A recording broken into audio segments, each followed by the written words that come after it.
So so today the one more wonderful topic is the DevOps basically. So after administration of GCP, so today we would like to initiate the topic about DevOps modeling basically, which is under the GCP, means Google Cloud Platform, DevOps Cloud Engineering. So what are the roles, what is the role of the DevOps here, and what are the functionalities, what is the process, what is the best practices. Today we would like to initiate from here, and here how we can do the deployment strategies and XYZ we can discuss about it. So first of all, I would like to tell you the first main simple definition of DevOps is it's just set of union, like people, process, and products basically. That means people is nothing but a development team, operations team. DevOps means dev in the sense development team, nothing but a application team we are calling, and OPS means operations team, means we are means cloud engineers. So we are clubbing together as I told you yesterday. So together we have to work as a part of cloud engineer kind of a roles and responsibilities. We are closely working with application teams. Majority of the times we are very closely with working with application teams basically. So that is calling this kind of a process or this kind of a best practices we are calling as a DevOps kind of a modeling basically. But what is the use of that first point? Why DevOps is come to the picture? So before that, what are the disadvantages and what are the drawbacks? Why DevOps kind of a functionality and role created by the as a part of the operations and development? So each and everything. So we do have a discussion today. So let's come to the first point is, of course, as I told you, right, we have an application development team and operations team. So always we are working together, right? So here the life cycle of the DevOps is simply, it depends on 4 areas. What are those? The first thing, what happened to my PPT? Yeah. So the architecture or design or process of the particular DevOps is, if you see the simple diagram, it's kind of a continuous delivery, continuous implementation, continuous releases basically. But let's more dig on that. So the first thing is we have to make it plan. And the second thing is code maintenance. And third is build. And fourth is the test. These are the 4 kind of we can say components. Some people are calling as a modules as well. So these are the 4 things we need to take care of it as a part of development side. So coming to operation side, if you see the right side, these 4 are the main thing. What is that? Release, deploy, operate, and do monitor. So application will create the plan first, means how they has to be develop the application or anything, any piece of code. Next, they have to implement their code. Then once they have implemented the code, they will do build as well. Then once build is ready, then they will do test as well.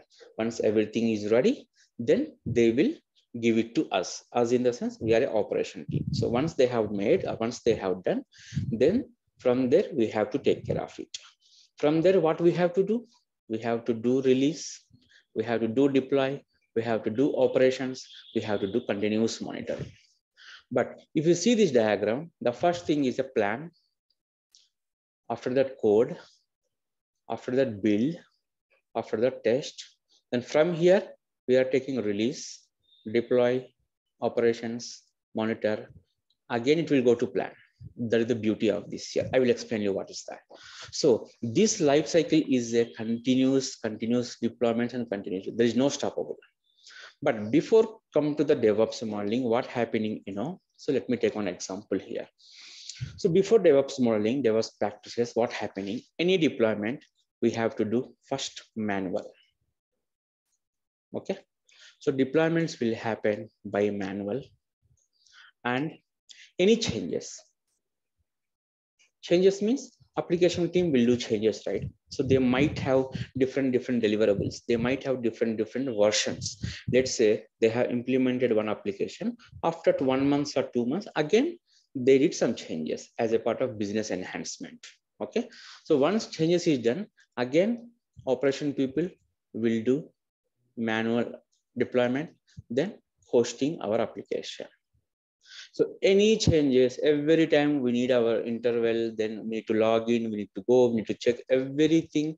It's kind of a manual only. In the last labs also, whatever we are doing, every time any changes happen, I have to go, I have to click on deploy, I have to wait for deployment, then I need to wait for the monitoring like that, right? Yesterday and last 5-6 labs, we have done something like that.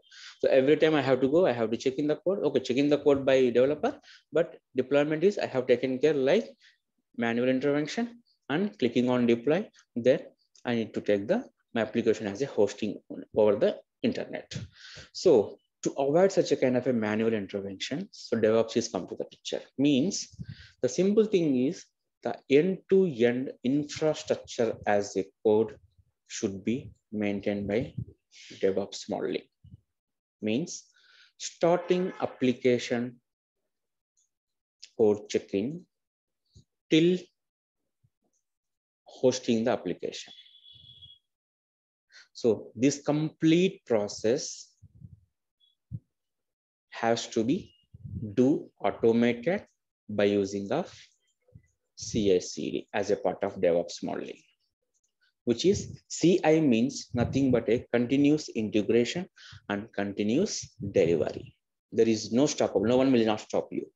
But how the modeling is happen, how the continuous infrastructure as a code. Then shortcut the IAAC. Shortcutly we are calling as infrastructure as a code. Okay, so what is infrastructure as a code? The complete infrastructure could be automated. The complete application also automate. The complete anything would be automated. So the manual intervention, yes, it was there, but very minimal. If you compare with the before DevOps, it was a very minimal, like 5 to 10% only. That too, I will explain you what are the 5 to 10% manual intervention. But before that, we have to set it as a cloud engineer.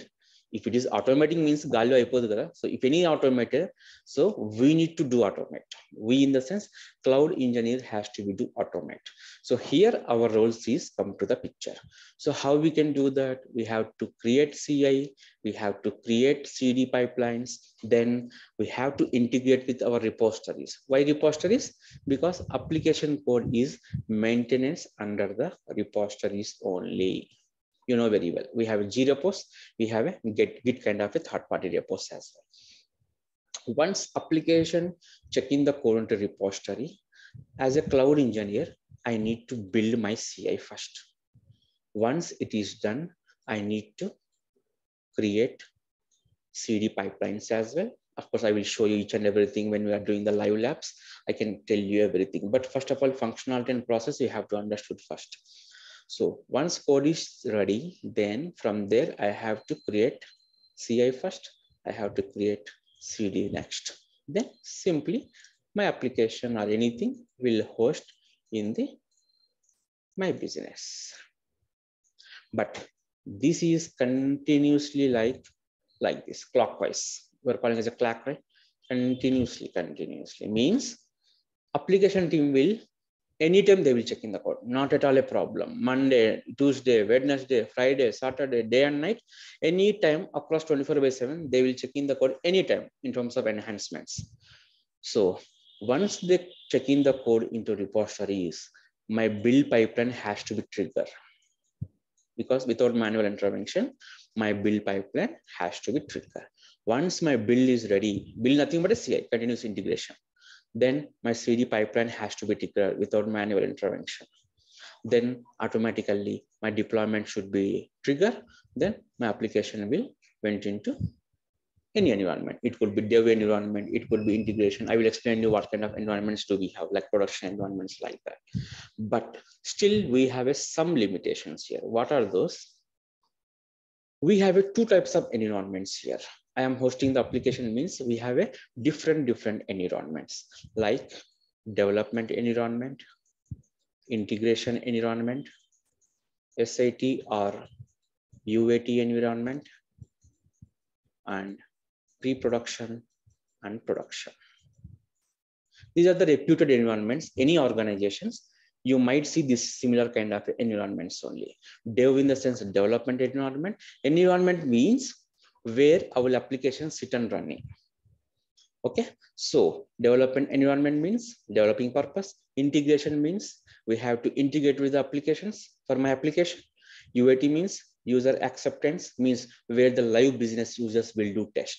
In this environment, live business people will do test once our piece of application deployed into UAT environment. Next, once UAT is sign off, then it will come to pre-production. Once everything is testing XY, everything is done, then only we have to move into production. This is the standard procedure. This is calling as a DevOps kind of a procedure where we have to do automate like that. I cannot deploy my code directly from dev to pre-production. That is not a best practices. I cannot do deploy from directly into production from development. First, code has to be moved into development, move in the sense deployment. Deployment has to be do in dev environment. Once everything is good, application given the sign off, then only I have to move into integration environment. In names could be difference ga undachandi. I mean, some projects they might have given some different names, but you have to just treat as it's one environment. That's it. Okay. So IND means integration environment. SIT means some people are calling system integration testing, or some people are same thing they're calling as a user acceptance test. Means this is the real business users. Who are real business users? The people who are using my application. My in the sense customers application. ఎవరైతే use చేస్తారో means we have two types of users. One is the business user, one is the normal user like us. Let's say I have a Flipkart application. Okay, we are normal users, right? Who are accessing over the mobile in the Android or iPhones, whatever. So we are a normal users. Whoever before publishing into production, there is a dedicated like Flipkart dedicated business users. They are calling as a live business user. Means a live business users ఎలా ఉంటారు అంటే మనలాంటి users ఎలా అయితే act చేస్తామో and ఎలా అయితే access చేస్తామో వాళ్ళన్ని all kind of functions they will do test it before going into production because everything they have to test it, like use cases, all use cases they have to test. Let's say I open Flipkart application, I need to access some kind of a order status, everything. So before going into production, they will do test first, because without testing, customer product will not publish into internet, right? For live users. So that is calling as a UAT environment, which is a live testing.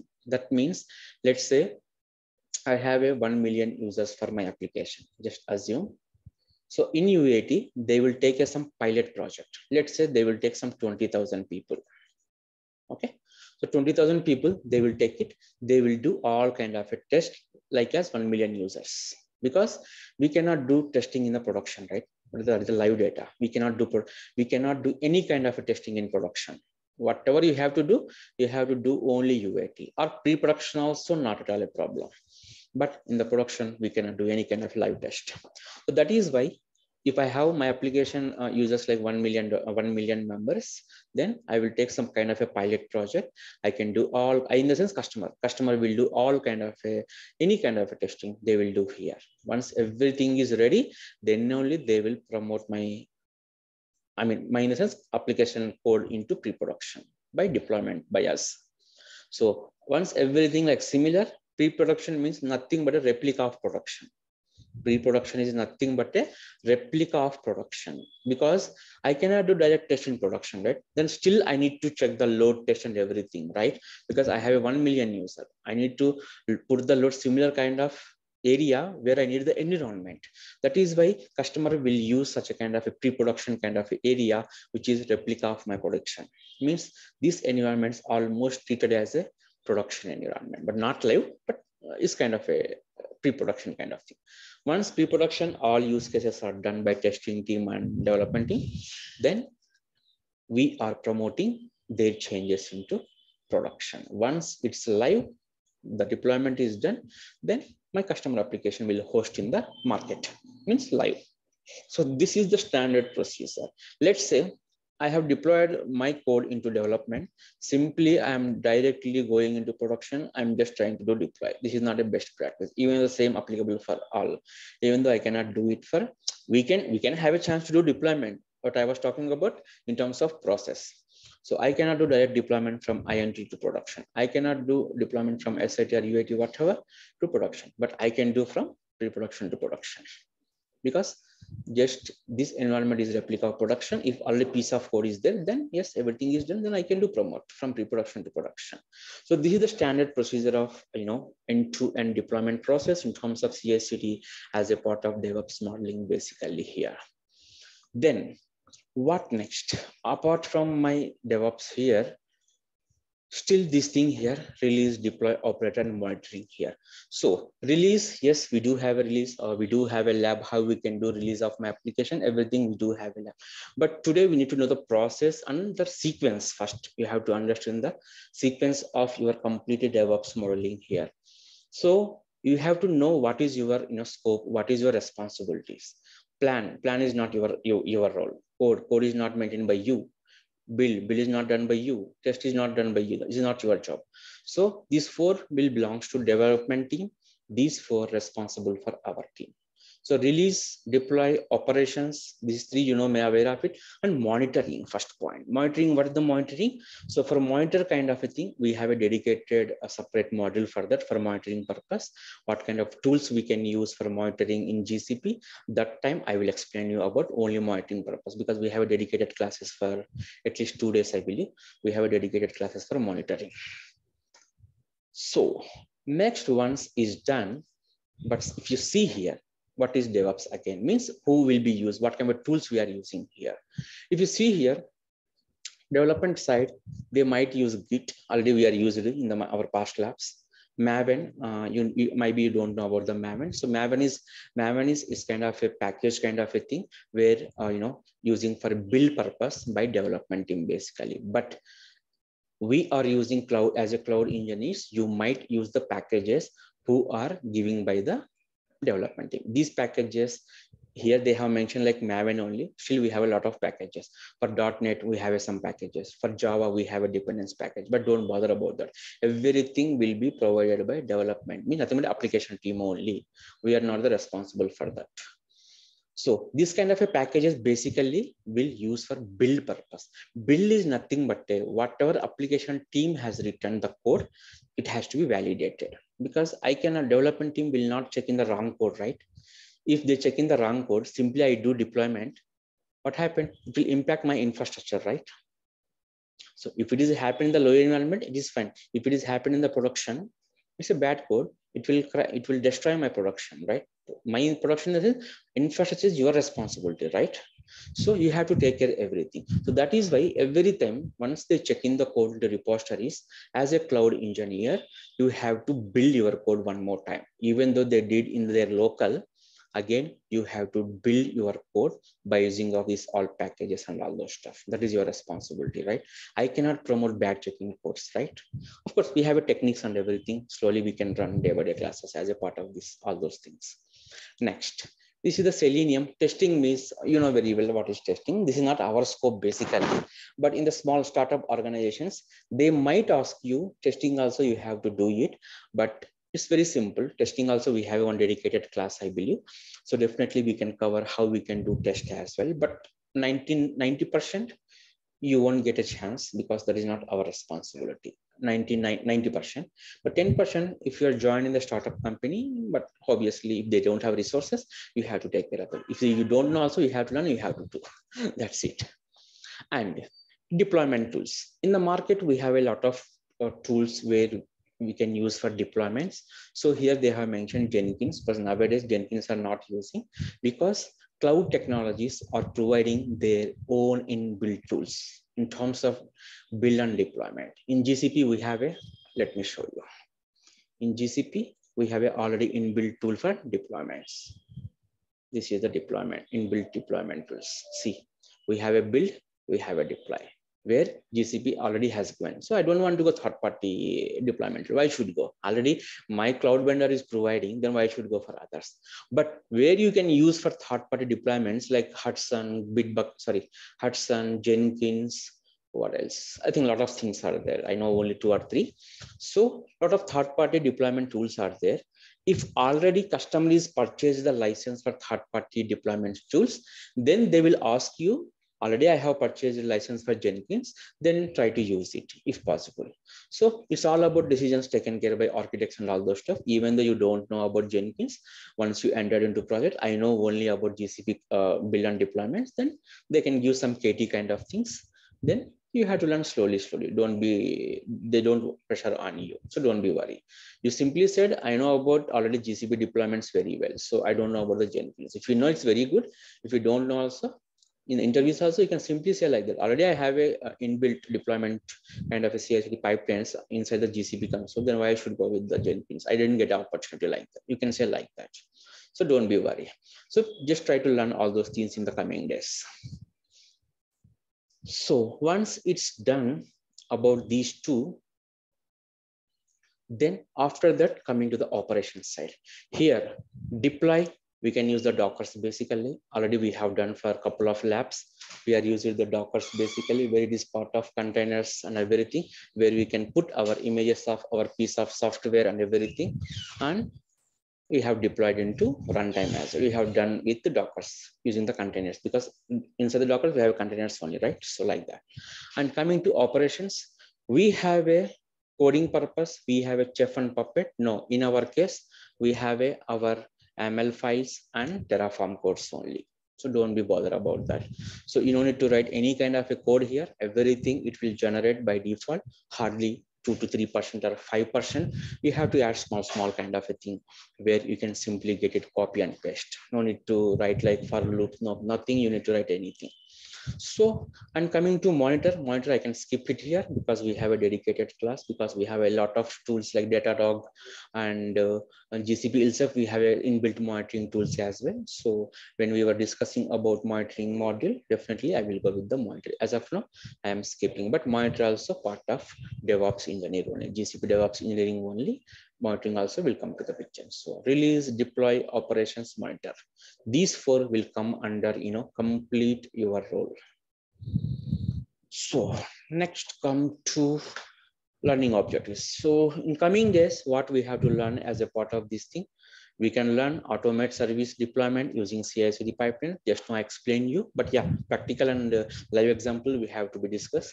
So we can do how we can do automate of the service deployment. Yes, I told you that end to end we have to do single button click cheyangane manaku deployment అయిపోవాలి one time setup. So next, leverage cloud service repositories for source and version control.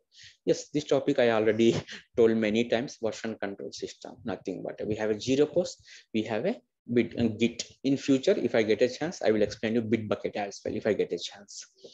And third one, automate builds with cloud build and build triggers. Yeah, by using of this. So just now I shows you, right, by using of cloud build and cloud deploy, we can do automate deployments. And what happened? Yeah, investigation infrastructure with port using a Terraform. Terraform also we have a dedicated class, guys. Don't be worried, because that is completely out of from the GCP syllabus, because Terraform is not belongs to GCP. Terraform is an open source basically. Hershey Corp is a vendor. Hershey Corporation is the vendor for Terraform. So they have maintained Terraform kind of an open source tool, but Terraform is generic tool for Google, GCP, AWS, Azure, Oracle, because they have designed the Terraform tool for all cloud vendors. That is the open source and a third-party tool, which is free of cost. That's why majority of the organization using Terraform. But Terraform is a very beautiful kind of a tool where we can write a piece of code in order to automate off your infrastructure as well. Nowadays, majority of the people, projects, they're introducing Terraform basically. But still it's the starting stage, because we might have Terraform developers specially, but anybody interested, you can run. It's up to you. But in our case, our responsibility, we have a Terraform hardly 6 to 7 commands. If you know, simply you can run that command. That too, we can do automate of those commands. Hardly Terraform init, Terraform trigger, Terraform apply, like that. Very simple commands you have. As a cloud engineer, your responsibility is simply you can learn 4 to 5 commands or 6 commands. Then simply you can go through some Terraform kind of a modules. Then you can easily grab it. But the core code, Terraform code will be written by Terraform developers. They are hardcore developers for Terraform. So they write the models and everything. They will hand over to cloud engineering team, means we are. Once they hand over it to us, then we can take that code, then we can do automate our infrastructure as a whole. Of course, I can show you when we have a Terraform model. So this is, I told you, infrastructure as a code by using of pipelines. CI/CD means nothing but a pipeline, guys. Blindly you can think in your mind. What is pipeline? Nothing but a set of process, right? One-way process, simply. So continuous integrate pipelines, automate building applications. Of course, just now we discussed, right? What is the first thing? Developers checking the code. Use a Git repo for each microservice. They have given just an example. Microservices, not only microservices, any kind of application checkers. So they are using like Git repo. No, not only Git repo, they can use any repo. G repo also they can use. They can also use Bitbucket also, right? So not only the example they have mentioned like Git repo. Run unit test. This part will taken care by a developer as well. Then here we have to take care. Build deployment package. And the last thing is deploy. Save your new Docker image into container registry. Of course, we have all kind of a lab work, most probably. Each and everything for build purpose, for release purpose, for deployment thing, everything we have a lab work for it. So what is this? Yeah, this is kind of a small symbol for my continuous integration. CI is nothing but a build. CD is nothing but a deployment. Blind spot, me mind lo. Okay. CI annappudu, it should be doing the build, continuous integration. CD in the sense continuous deployment, nothing but a release. So don't confuse the terminology. Terminology is most important because in the interviews they might ask how you are handling the release pipelines in your GCP projects. They will ask like that. So releases, don't forget nothing but the CD. How you are building your piece of code from your application team. They will ask like that. So they will ask such a kind of a technical words in the interview. So please make sure terminology is most important. So Google provide the components required for a continuous pipeline. Of course, this is a repository and this is the build. And this is triggering. Yeah, this triggering part is most important because this trigger part will do complete automate. Complete automate means, let me take one example. So, you know that it is a complete automate from source to target. So I would like to explain about the only trigger part here. You know very well what is just now I have explained, right? Trigger part will do complete automation. So we know that application will check in the code here, but how my pipeline will know there is some code changes happen? That is the first important, right? How my system knows there is some check-in happens, I need to trigger automatically without manual intervention. So this trigger part will play very key role. So this kind of settings, this kind of properties we have to set on in order to automate our kind of a DevOps automation by using of the CI and CD pipelines. So in the CI level, we have a one trigger. In the CD level, we have another trigger. I'm just writing TRI. You can understand trigger. Okay. This trigger is different. This trigger is different. Let me explain you. Once developer code, checking code into repository, how my pipeline will know there is some changes happen, right? They are systems, they are not humans, right? Systems are not humans. They are just kind of a machine. That's it. They doesn't know everything. We have to tell. As means, as an engineer, I have to tell to my system, any changes happen, automatically my trigger should be, my build should be triggered without manual intervention. Let's say late night, application development team checking the code 1.0 version. So during that time, we are offline, right? Night time means we don't work in the night time. We are working as a shifting wise, right? Even though if it is not 24/7 also, yes, our pipelines will take care of anything automatically. Automatically, it will trigger my pipeline. Automatically, will release the trigger pipeline. So we have some standard setups to automate of these things. This trigger, I has to be enabled as a true. This trigger, I has to be enabled of true. Once you enable this trigger, my system will recognize any changes happen. Let's say they already have 1.0 version. Simply midnight, they check in the code of 2.0 version, at midnight. So they don't want to wait for us. Earlier it was happening when DevOps not come to the picture. Earlier what happening, next morning, once engineer is come, then only I have to trigger by manual, then only they will change the all kind of changes into respective environments. But now once DevOps come to the picture, they do not want to wait for by next day morning, tomorrow, or because it's a wastage of our time. If my changes are ready, then why should wait? Simply it has to do a due deployment. First it will go dev, next in, next UA, next PP. But production we cannot do automate. Please make sure majority of the organizations production deployments will not do by automate. Why? We have a challenge, not challenges. Why? In the sense, let's say till dev to pre-production, anything will happen. It's not at all a problem. We can take care of it. Even though if code is check in night or something, we don't have any issue. But for production, yesterday or day before yesterday, I was explaining one real-time scenario for you, how deployments will happen, and end-to-end I explained. The change management will come to the picture before 14 days, blah blah blah blah. I explained everything, right? So for production, we have a scheduled deployments. That is why auto trigger will not happen. No, we can do auto triggers for production as well, but that's not a best practice, and business team will not allow you to do that. First point. If business team is not ready, then we cannot do anything, because customer won't allow you to such a kind of deployments. Because once PP is ready, simply it will do production also. It is because system doesn't know today is Monday or Tuesday or Wednesday. They simply do deployment in the production as well.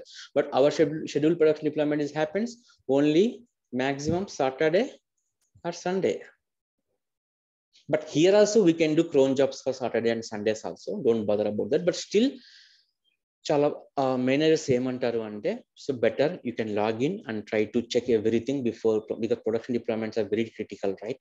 So what managers will do, anyhow we can do scheduling job, but still engineer has to be logged in at Saturday or Sunday. Then please take care by manual only, because those are the production deployment. If something wrong, something auto trigger happened wrong, it is taking old version, so it's very difficult to the team and business team as well. So that's why the production deployments it's do by manual. Manual means nothing, one button guys, simple one button untundi, just trigger cheyali ante, nothing, you can't do anything. But before that you have to check one verification, everything correct or not. That is the only manual work you have to do as a part of this automation. But some companies production deployment also will do it by automate only.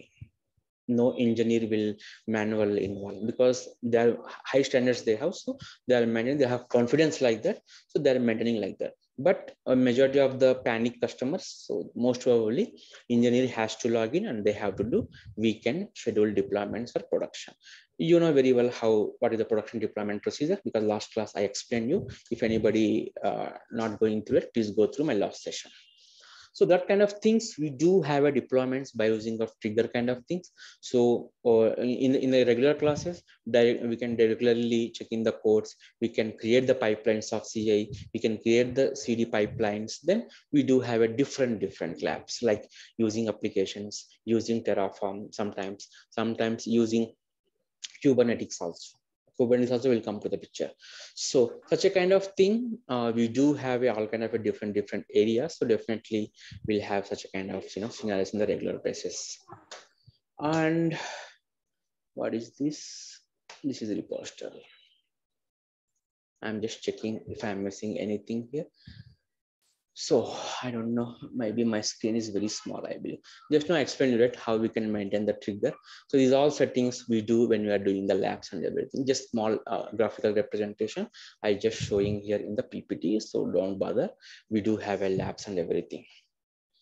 So we have a G cloud, and yeah, if you see here,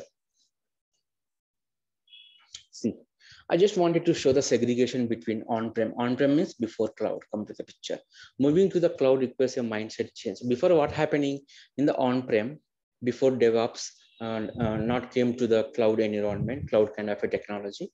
So on the on-prem, the first challenging part, we have to buy the machine. If I want to build a deployment, I need to purchase the machines basically. But in the cloud, you know very well, we are taking the rental basis. I told you in the past classes. The second point, Keep machines, see the differences in terms of cost, in terms of maintenance. Keep matches running for years. Once I purchase the machines, I cannot stop it. Right? I need to do keep on used to, because the on-prem machines, whether because I purchased already, whether I can use it or not use it, it doesn't matter for them, right? Because I purchased it already. But for cloud, turn machines off as soon as possible. The beauty of in cloud is, let's say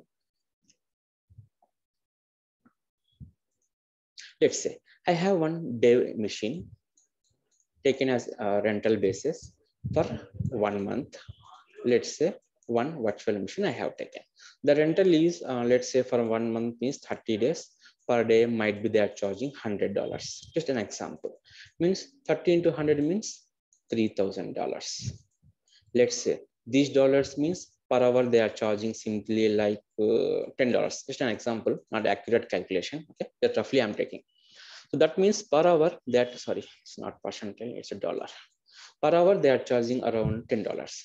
But in cloud, how many hours I am using this machine, even though it is working, the regular basis it is working, how many hours it is running for the respective vendor. In our case, Google will charge only per hour basis. Let's say dev machine means developer will use only. So they might use 9 to 10 hours only per day, 9 to 10 hours per day. After that, they won't use, right?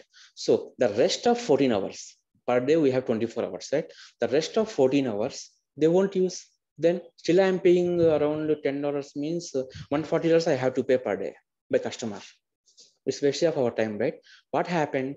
They will maintain one scheduled job. This scheduled job, what happened? The machine will start, let's say my development team working hours is morning 9 a.m. to evening 7 p.m. like that. Just an example. Okay, so we can schedule a job from 9 to 7. After that, my system automatically shut down. Before 9, it's sharp 9 a.m. my machine automatically will up. That's the beauty of this cloud. Means once I shut down my machine, Google will not charge anything. That's the VM, right? So whenever power is up, then only your vendor will charge. Your cloud vendor will charge. Means I can say $140. Just imagine this is the only one machine. If you have 1,000 or one, because big organizations, they have big clients, they might have hundreds, thousands of virtual machines, right? So just imagine how much cost saving is happening. This is only for dev. What about integration? What about UAT? So see the small kind of a 1 hour basis, but how much the impact is very high. The cost wise, almost saving very huge number of piece of amount, right? But for production, no, we cannot do like that. For production, it should be a 24/7. Okay, but for production, customer will not at all compromise over money paranga. They will give 100% payments for 24/7 because they won't risk with the production servers. So that is the thing he was explaining in my PPT. If you see here, keep machine running for years, turn machines off as soon as possible. Once work is not done, we can take the permission application development team, we can take the timings of them. Once we receive the timings, we can simply write a cron job, then 9 a.m. switch on, 7 p.m. switch off, like that. Next, prefer fewer big machines, prefer lots of small machines. Yeah, this is nothing much. I don't know what the small or big machines. I think so. Machines types, I believe. Okay, virtual machines type we have at N2, M2. We have a lot of machine types. Means core processor. For standard, we have some type of machines. For premium, we have some type of machines and everything, right? So that kind of machines in the on-prem, always they are purchasing as a big machines. Here, we can purchase small machines also what are available in the cloud. Again, it's a question. Next, machines are capital expenditure, of course, monthly expenses. Of course, capital expenditure means it's completely permanent. Once I purchase the machine, it's my permanent capital. I mean, if I purchase one laptop for 60,000, that is my one-time investment. I have to use it. I have to bear for years. Whenever I'm using the laptop, so I need to bear with that laptop. But I need to give 60,000 amount at a time. Here, monthly expenses, nothing but reports. Let's say in my GCP subscription, this month, hourly basis, whatever I'm using, it could be virtual machine, it could be storage accounts, it could be any resource, guys. Any resource which is chargeable, they will give one report, they will generate one report. Then simply send back to customer. Yeah, in this month, you have to pay $3,000, $5,000 based on your utilization, simply. Next, in the cloud, all information needs to be disposable. So this is not at all a problem. This is not much useful to you because patching and everything here, everything will take it care by vendor itself, unless if you are using pass kind of infrastructure. If you have taken patching activity, upgradation activity, maximum nowadays everything will do it by, will taken care by vendor itself. Means if I am using Google will take it all kind of a patching. Let's say I am using Windows operating system. They might have upgraded some version. They might have upgraded some patches, right? So in on-prem, what happening? Every time I have to go and every quarterly, we need to, as an engineer, we need to go and apply patches, apply upgrades, everything. So such a kind of avoiding in cloud, everything is taken care of by cloud vendor itself. So don't bother about this point. Infrastructure as a code, I told you at IAC. Here they have written like IAC only, but infrastructure as a code, they are calling as a IAC as well in some documentation. Allows for the quick provisioning and removing of infrastructures. Yeah, this is the more important and more beautiful point. We are using only Terraform in our course, but in the some organizations, they have a specialized developers like Chef, Puppet, and Packer, I don't know, and Ansible I know. Packer, I don't know what kind of tool it is, but different tools they are using for developing of code purpose. Of course, we are not writing any code. Terraform, why we are telling in the sense, we do automate of Terraform as well. Terraform is not a programming language. Terraform is a very declarative language. When you're comparing with Ansible, Puppet, and Chef, these rest of the three are it's kind of a languages, but configuration tools. But Terraform is not a configuration tool. It's kind of a language. It's a very declarative language who can easily understand non-programmer as well. So that is why nowadays every companies are taking Terraform. Basically, it's very simple and straightforward. Nothing much logic, nothing much lengthy of code. No, everything is there. Just we need to modify some small enhancement. I told you at the beginning of the class, we just need to know just 5 to 7% kind of a, not coding, I can say small things. I will show you how we can do that. So why we are telling that nowadays infrastructure as a code also very popular. Why? Because earlier we are using this kind of tools only for automate of storage accounts, automate of virtual machines like that. But now, no, what customer is expecting, I need to do complete automate of my infrastructure, whatever I have. Let's say I have dev environment. If I click on simple one button, my dev environment has to be provisioning automatically. If I have INT environment, by clicking of simple one button, I need to provisioning my infrastructure single within 2 minutes. But why they are taking that kind of a design means, let me explain you. Let's say what happening before this automation of infrastructure as a code, like our pipelines or whatever. I have done one virtual machine deployed. I have one storage account. Of course, I have created by manual. I have created one like app engine service. Just some small, I have done some small, GCP resources by using of manual. Just say due to some technical reasons, all are deleted. Just imagine like that. It won't happen, but in the worst case, it will happen, right? Why not? Anytime, anything will happen, right? Simply say, due to some mistake or some problem, due to some fault tolerance, all are deleted. Just imagine I have day environment. Whatever I have it, everything is deleted. Anybody tell what is the next solution? Just just tell me your opinion here. Everything is deleted or corrupted. Just imagine this is the development environment corrupted. What happened? Just tell me your opinions. Are they wrong and right? No problem. I'm just discussing with you because I'm keep on talking, so that's why. I'm not want to boring with you, so that's why. Because today is a functional and theoretical kind of explanation, so I don't want to be boring with you. Are you getting me, guys? Are you there?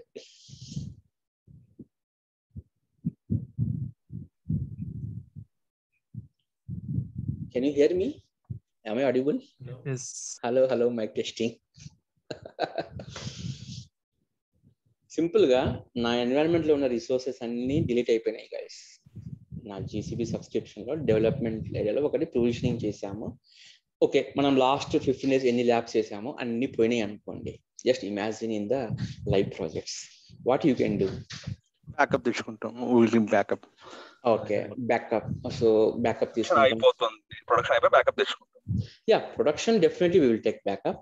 Just imagine, okay, production backup తీసుకున్నా కానీ backup recovery నేను backup topic చెప్పలేదు. Okay, good. Backup తీసుకుంటాం. రికవరీకి ఎంతసేపు పడుతుంది? Minimum it will take 4 to 12 hours, right? ఎంత fast కన్నా కానీ 4 to 12 hours మొత్తం రీప్రొవిజనింగ్ అవ్వడానికి, రైట్? సో అంత డౌన్ టైమ్ అంటే sorry, I'm not ready. Just think me, I am a customer. I am your customer. Okay. So I can't bear. So the beauty of this kind of a infrastructure as a code is, just imagine that, forget about production. Production later we can discuss about that. So my dev or my INT, my UAT, any take one environment, which is the lower level environments. I have a point chapter much pan meeku. Development, integration, UAT environments minimum lower level environments anta. Lower level, please keep it in mind this terminology. Lower level environments. Pre-production and production, these are higher level environments.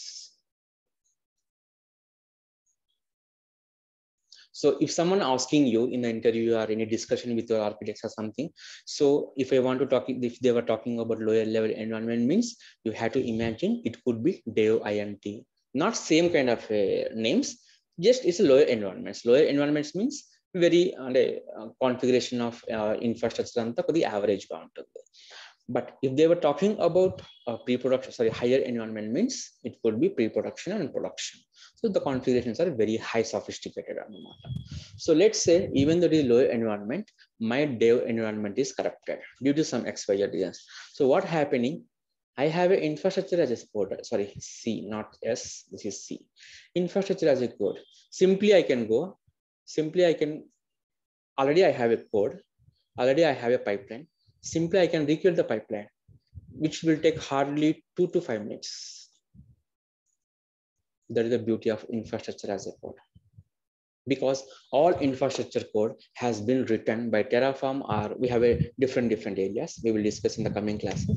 So a lot of things we can write piece of code about our infrastructure in a single shot. Means, of course, it's a one-time setup where it's been maintained by sometimes Terraform developers.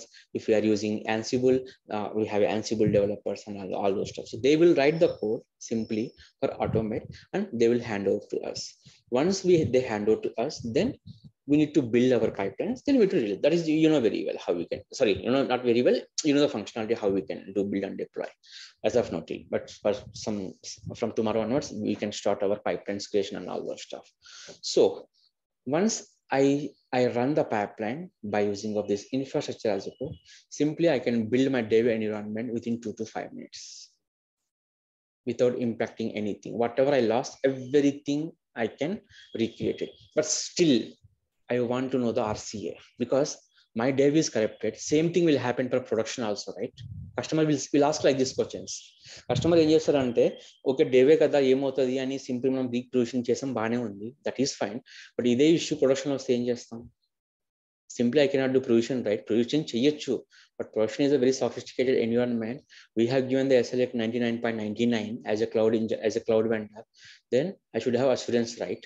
So such a kind of a things, whatever it is happening till pre-production, A issues ఉన్నా కానీ we have to find it out in terms of RCA.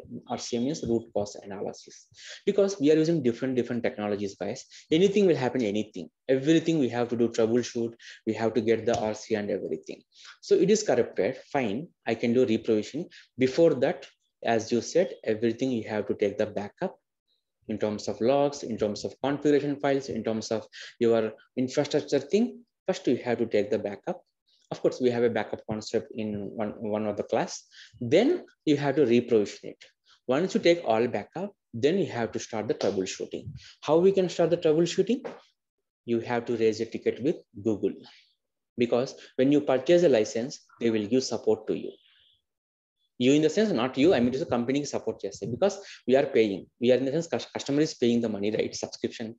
So based on the subscription, they will support you. What support? Once you given all kind of a backup files, everything, they will do analyze. Or if you have more sophisticated analytical skills, then you also try to troubleshoot. If it is not happened with you, not handled by you, then simply you can raise a ticket with Google. So Google will analyze, they will give the fixes. What is the root cause? What is the solution? What happened exactly?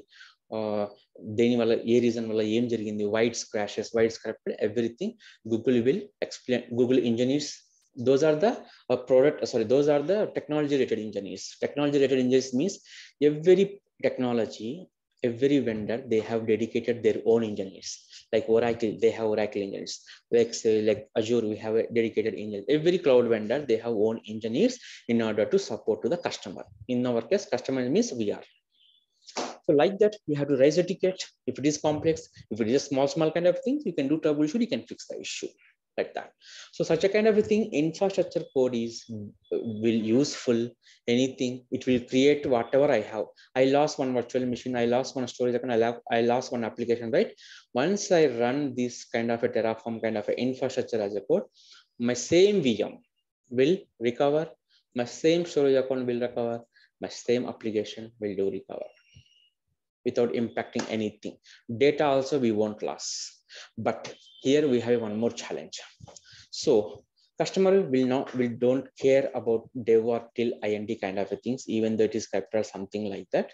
But from UAT onwards, they're very serious. If something wrong in the UAT environment, definitely they will ask you for RCA. But for dev and INT, majority of the times, they won't ask you for RCA. Why? Because development is not a replica of production. INT is not a replica of production. From UAT, here, UAT and PP almost similar replica of production. Okay, so that is why if something wrong, definitely they will ask you for RCA, because same thing will happen for prod. It's a very huge loss for the customer. That is why. So if anything happen, any issues, corruptions, data loss, anything happen, definitely you have to troubleshoot before going into production. Sometimes what happened, because of bad code, because of bad configuration, because of human mistakes, anything will happen on the infrastructure. Infrastructure ki impact avutundi. Infrastructure means nothing, our machine, servers, configuration files. Edo oka configuration file corrupt ayyi environment అనేది corrupt అయిపోతుంది, అది loss అయిపోతుంది, server shut down అయిపోతుంది sudden గా. So this kind of things will happen in the lower environments like UAT or higher environment like PP also. In PP also, yeah, it's not at all a loss because pre-production is not live, so we will take care of it. We have a time. But anything in the happen in the production means it's very critical. Okay, so now let's come to Sheikh, what is the meaning of UAT? User acceptance testing. User acceptance test. User acceptance test means real business user will do all kind of a testing. Example cheppalante, let's take telecom domain project. Okay, in telecom domain project, let's say my customer is using telecom domain. It could be anything, Airtel, Vodafone, anything like that. What use cases we have? We have a prepaid, we have a postpaid, we have something, lot of things we have. So if they are introducing any kind of a new service for prepaid customers before going to production, these UAT people means like us, they're very real business users. Means these business users will know the customer pulse. Okay, how user will ask, how user will face the issues. Each and everything, these real business users, they know about our normal users like us pulse. So maybe customer will face each and everything, they will do all kind of testings like prepaid customer, postpaid customers, billings, how generate the billings, and VAS, value added services, everything they will do test. Then only the application team promote the code into pre-production. So that is why UAT is the most important. Means I said real users in the sense they are users like us. So once market loki product vachaka, if my pre-prod is not working, my pre-prod sim is not working, they will lose the business, right? Even though it is not working for single user, it will huge amount of impact because they are losing one customer. Customer is not to lose one customer also. So for them, one customer also most important. So that is why these UAT people will do proper testing before going to production. So let's go to ticket priorities. So when you're working in the pipelines and this kind of production environments, ticket priorities are most important. P means priorities. We have almost 4 types of things: P1, P2, P3, P4. Okay, what are those? Let's say once my business went live, so production is in progress. I mean, the business went live, so it is running properly. So maybe you might get incidents. Incident means issues. Maybe some customers are facing something. Let's say I did recharge for 10 rupees, but recharge is not happens. Just think like that. Or I purchased one order towards application, but order is placed, but my I'm not able to see the track of my order. So that kind of incident will happen, right, anywhere. So such a kind of incident will occur in different areas. So the main importance of incident, INC means incident, guys. Okay, the main import based on the incident important, my supply management team will segregate your ticket in most probably 4 types. I could see only, I mean, some organizations they will might have P1, P2, P3. Some organizations they might have different. But ఇది ఒక standard అని కాదండి, depends on ఒక rough P1, P2, P3, P4 are common in the majority of the organizations. So if business is low impact, then they will create P4 ticket. Of course, there is some problem for the user, but still business impact is very less. Then they can raise a ticket in order to resolve for the customer. They will raise a P4 ticket. This P4 ticket having the SLA around 7 to 14 days. SLA means service level agreement. So then this incident priority level P3 will happen when if business impact is bit average. Average means, okay, there is some small business impact, but still it's manageable. Then they will create P3 ticket. The SLA time is 7 days. If this ticket priority is more than average means almost very close to business impact, means customer is losing amount, then they will create P2. The SLA is approximately 8 hours. These days could be vary according to the customer and client relationship. And customer ki mana team ki madhya unna ఏమంటారు వాటిని agreements, agreement base చేసుకుని SLS create చేస్తారు. నేను ఒక just average గా నేను చెప్పాను, అంటే ఇలా ఉండొచ్చు అని. సమ్ టైమ్స్ ఇది కూడా అటు ఇటుగా కూడా ఉండొచ్చు numbers. It's not exact accurate numbers. Okay, so P1 means almost 100% business loss. Means customer is blocked. Block means completely 100% loss. Means system is not available. Their application is not available.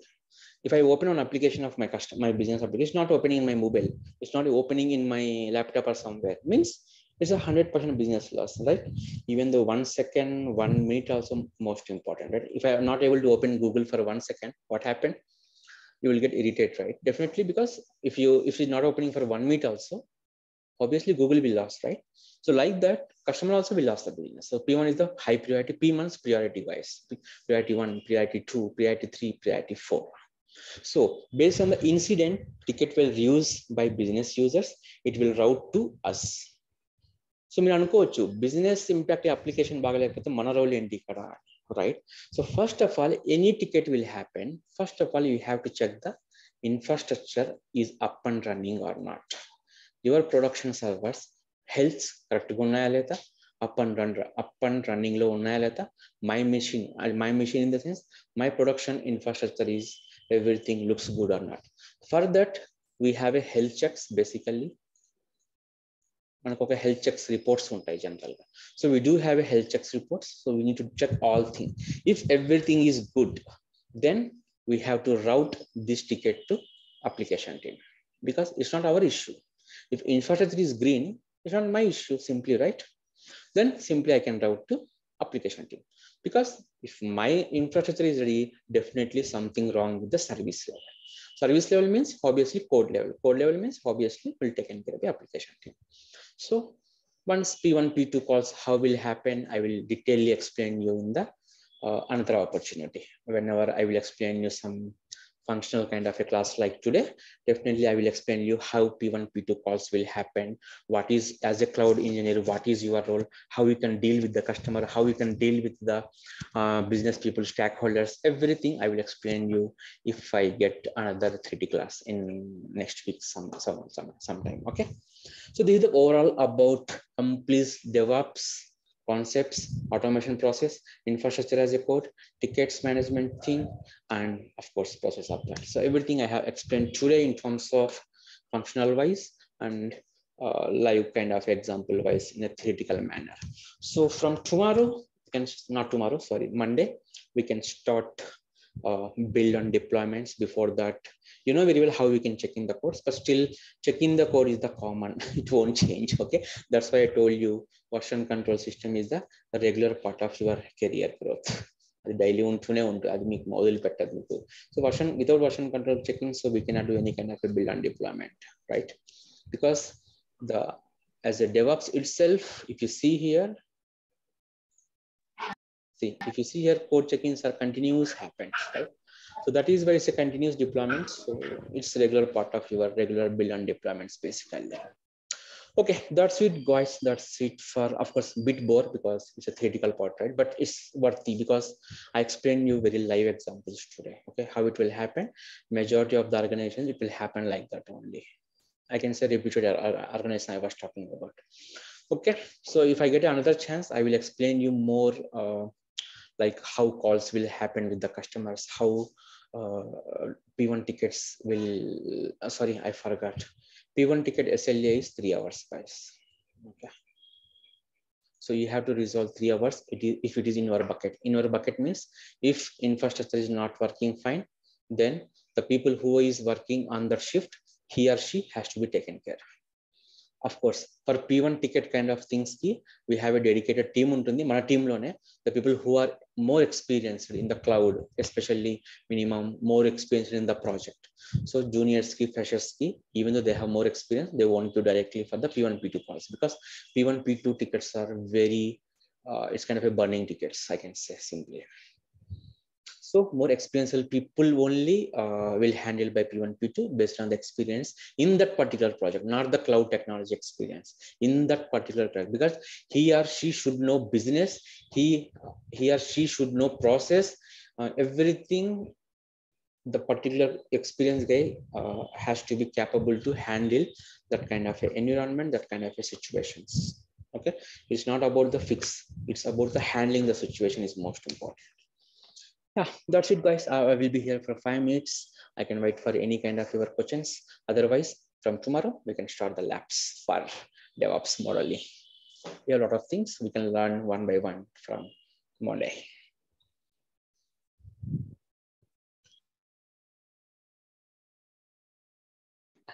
I think so. People are in weekend mode already.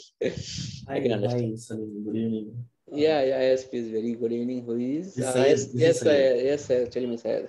So just one thing, for DevOps, which platform do we like? It is the same platform. Like if we work in the GCP itself, or do we have a different kind of application? Yes. No. Same platform.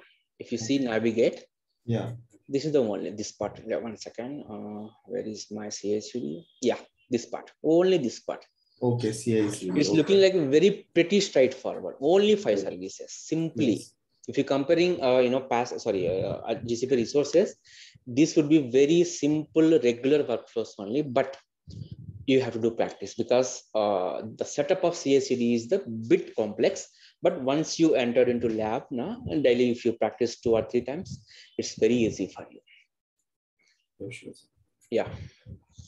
So this part in the interviews, out of 30 minutes call, they will most probably they will ask only these 5, at least for 15 minutes. The rest 15 minutes, they will ask some GCP resources like virtual machines, VPC network storage accounts like that.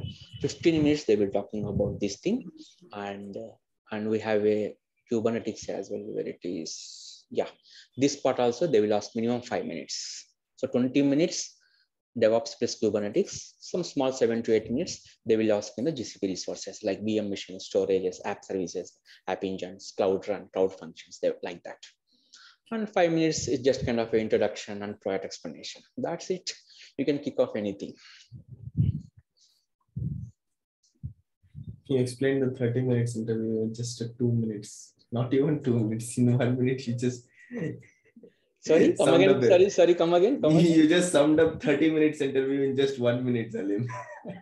No, but it doesn't. I didn't get you, sound. I mean, I don't think it doesn't sound too easy. Just the way how you explained it in 1 minute.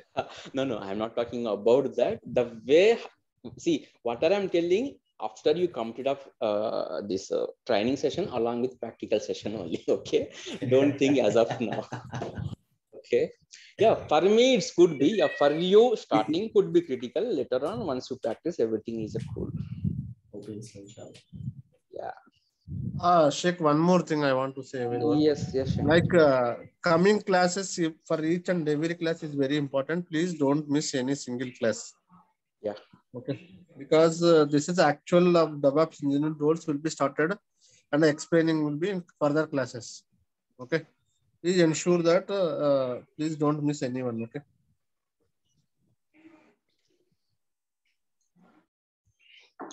So what about the practices? Are you started, guys? If anyone not started, please try to start. Okay. From here, it's very important because as of now, I didn't force you, but from Monday onwards, please try to start it. Okay. If anybody not started yet, if who are started already, it's really good and super. I got a couple of feedbacks as well. Some people are doing very good labs. So it's really great and really nice supporting. Yeah.